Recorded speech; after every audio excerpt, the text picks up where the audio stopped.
shit.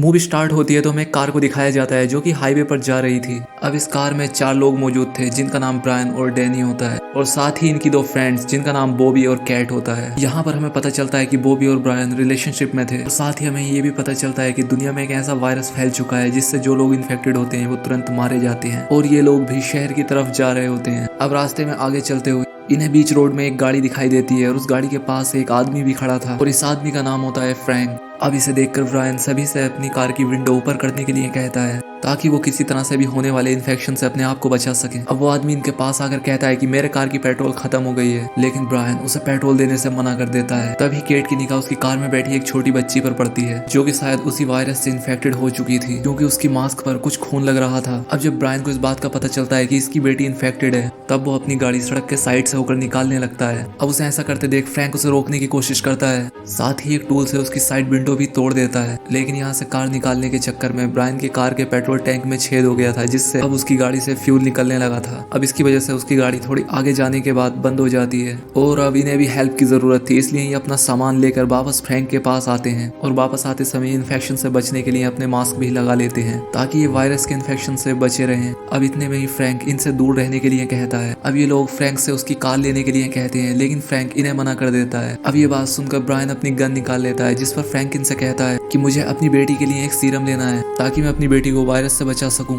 अब इतने में ही डैनी को एक आइडिया आता है जिस पर वो फ्रैंक और उसकी बेटी को पीछे बैठा देता है और इतने एरिया को पॉलीथीन की हेल्प से कवर कर देता है। अब इसके बाद ये कार को सैनिटाइज करते हैं और फिर यहाँ से ये निकल पड़ते हैं। अब रास्ते में रुककर डैनी अपनी कार में जाकर अपनी बचपन की एक फोटो लेता है और इसके बाद ये अपने आगे के सफर के लिए निकल पड़ते हैं। अब ये लोग आराम से बातें करते हुए आगे जा रहे थे और तभी ब्रायन और बॉबी आपस में फाइट करने लग जाते हैं जिससे कि ब्रायन कार को वहीं पर रोक देता है। तभी इनकी निगाह सड़क के किनारे खड़ी एक और कार पर पड़ती है। अब ये देखकर डैनी उस कार से पेट्रोल लेने के लिए उसके पास जाता है।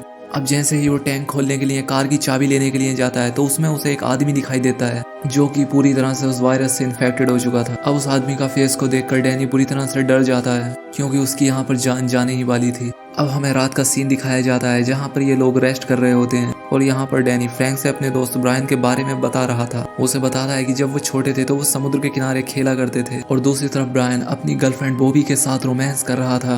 अब इतने में ही इन लोगों को एक कार की आवाज सुनाई देती है जिसका कोई पीछा कर रहा था।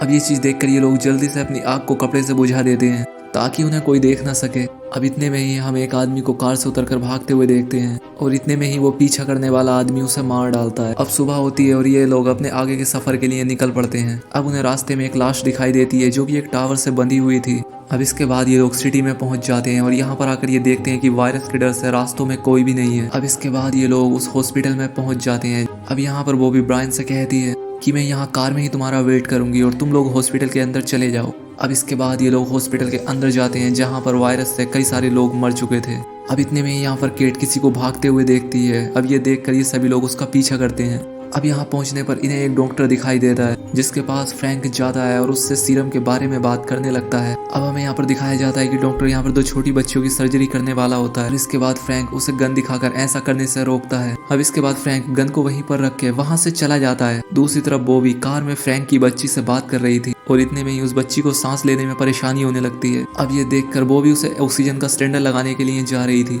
और इतने में ही वो बच्ची उसे भी छू देती है और इससे उसके कपड़ों पर खून लग जाता है। अब ये देखकर वो काफी डर जाती है और अब बाकी के लोग भी यहाँ पर पहुंच जाते हैं और उन्हें देखकर वो भी अपने कपड़ों को निकाल देती है ताकि उन लोगों को उस पर कोई शक ना हो। अब इसके बाद फ्रैंक अपनी बच्ची को चलने के लिए कहता है लेकिन वो थोड़ा आगे चलकर नीचे गिर जाती है। अब इसके बाद फ्रैंक अपनी बेटी को गोद में उठा लेता है और वहां से चला जाता है और दूसरी तरफ वो चारों भी यहाँ से निकल पड़ते हैं। अब वो अपनी कार को बीच रास्ते में रोकते हैं और उसे सैनिटाइज करने लग जाते हैं ताकि उन्हें वायरस का कोई भी इन्फेक्शन ना हो। तभी हमें बॉबी को दिखाया जाता है जो कि अपने खून लगे कपड़े को गाड़ी के नीचे सरका देती है। दूसरी तरफ डैनी और कैट पीछे की तरफ से कार को सैनिटाइज कर रहे थे। तभी डैनी को यहाँ पर एक छोटी सी डोल दिखाई देती है जिसे वो फेंक देता है। अब इसके बाद यहाँ से ये अपने आगे का सफर तय करते हैं। अब ये लोग एक घर के अंदर पहुँचते हैं और वहाँ जाने के बाद ये उस घर के अंदर जाने लगते हैं और यहाँ आकर ये उस घर के मालिक को आवाज देने लगते हैं लेकिन यहाँ पर कोई भी नहीं होता।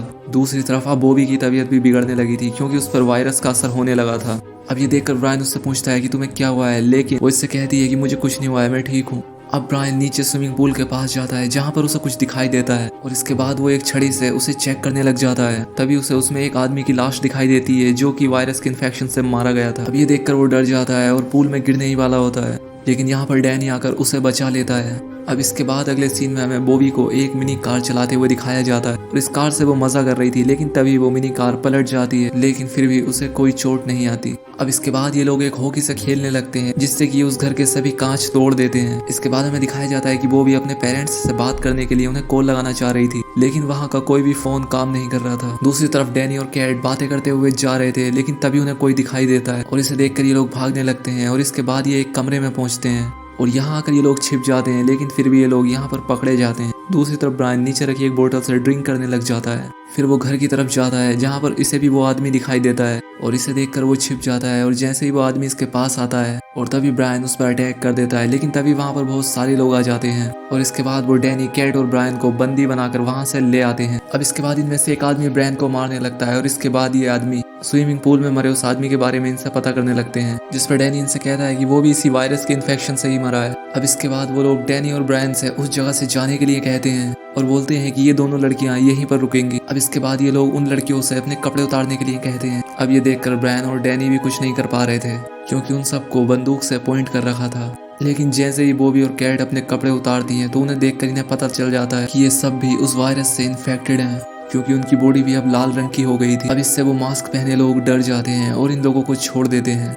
अब अगली सुबह ये लोग यहाँ से निकल पड़ते हैं। अब अगली सुबह बॉबी, ब्रायन और डैनी कैट पर गुस्सा होते हैं क्योंकि उसने इन लोगों से भी उस इन्फेक्शन के बारे में कुछ नहीं बताया था। फिर थोड़ी दूर आगे जाने पर ब्रायन कार को रोक देता है और तब ब्रायन गुस्सा होकर बॉबी को कार से नीचे उतरने के लिए कहता है, लेकिन वो नीचे उतरना नहीं चाहती थी। अब इस बात से गुस्सा होकर ब्रायन उसे कार से खींचकर नीचे उतार देता है और फिर उसका सामान भी बाहर फेंक देता है और उससे कहता है कि मैंने तुमसे कहा था कि तुम उस छोटी लड़की से दूर रहना, लेकिन तुमने मेरी बात ना मानकर हम सबकी जान खतरे में डाल दी है। अब इसके बाद ब्रायन इसके लिए कुछ खाने का सामान छोड़कर यहाँ से आगे चले जाते हैं। अब थोड़े आगे चलने के बाद डैनी देखता है कि कार का फ्यूल खत्म होने वाला है। फिर वो देखता है कि सामने से एक गाड़ी आ रही है और इसके बाद वो अपनी कार को सड़क के बिल्कुल बीच में खड़ा कर देता है ताकि वो कार वाले को रोक सके।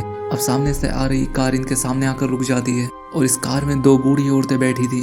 अब इसके बाद डैनी कार से उतरकर उन दो बूढ़ी औरतों से बात करने लगता है। उनसे कहता है कि हमारी गाड़ी का फ्यूल खत्म हो चुका है और आप हमें थोड़ा सा फ्यूल देकर हमारी हेल्प कर दें, लेकिन वो औरतें इन्हें देखकर डर जाती हैं और अपनी गाड़ी को पीछे की तरफ लेने लगती हैं। अब ये देखकर ब्रायन को काफी गुस्सा आता है और अपनी गाड़ी से उतरकर वो इनको शूट करने लग जाता है, जिससे कि वहाँ पर एक औरत की डेथ हो जाती है। फिर वो दूसरी औरत को गन दिखाकर गाड़ी से उतरने के लिए कहता है, लेकिन उस दूसरी औरत के पास भी एक गन थी। अब इसके बाद वो गाड़ी से उतरते ही ब्रायन के पैर पर शूट कर देती है। अब इससे ब्रायन को गुस्सा आ जाता है और वो इस बूढ़ी औरत को भी मार डालता है। अब ये देखकर ब्रायन उसे रोकने की भी कोशिश कर रहा था, लेकिन ब्रायन नहीं रुकता क्योंकि उसे काफी गुस्सा आ गया था।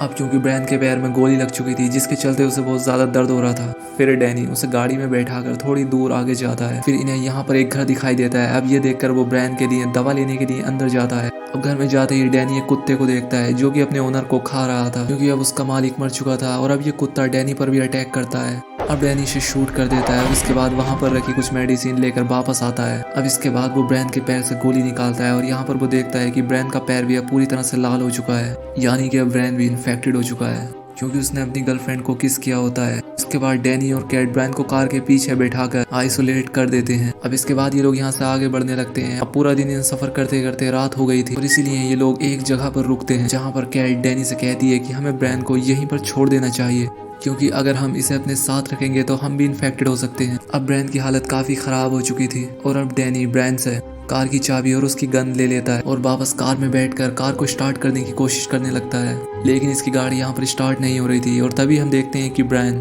जाग जाता है और वो गाड़ी के सामने आकर खड़ा हो जाता है। अब वो देखते हैं कि इस गाड़ी की चाबी ब्रायन के पास है, क्योंकि जो चाबी उनके पास थी वो इनकी पहली गाड़ी की थी। अब इसके बाद कैट डैनी को एक गन देती है और उसे शूट करने को कहती है। अब इसके बाद डैनी ब्रायन से गाड़ी की चाबी मांगता है। अब ब्रायन इनसे कहता है कि तुमने मेरे साथ अच्छा नहीं किया और तुम्हें मेरे साथ ऐसा नहीं करना चाहिए था। अब डैनी इससे कहता है कि तुम मुझे गाड़ी की चाबी दे दो, लेकिन ब्रायन इससे कहता है कि तुम मुझे मार डालो, क्योंकि मैं इस वायरस के इन्फेक्शन से तड़प कर नहीं मरना चाहता और उसके बाद तुम चाबी ले लेना। और इसके बाद डैनी उसे शूट कर देता है और चाबी लेकर वहाँ से चला जाता है। अब इसके बाद डैनी अपनी फ्रेंड कैट से अपने बचपन के बारे में बता रहा होता है कि आखिर कैसे वो और ब्रायन एक साथ रहा करते थे। फिर वो उसे एक ऐसी जगह पर लेकर जाता है जहाँ पर वो ब्रायन के साथ बचपन में रहा करता था। और इसी के साथ ही मूवी यहाँ पर एंड हो जाती है। दोस्तों अगर वीडियो अच्छी लगी हो तो चैनल को सब्सक्राइब और वीडियो को लाइक जरूर करें। तो आज की वीडियो में बस इतना ही, मिलते हैं हमारी नेक्स्ट वीडियो में।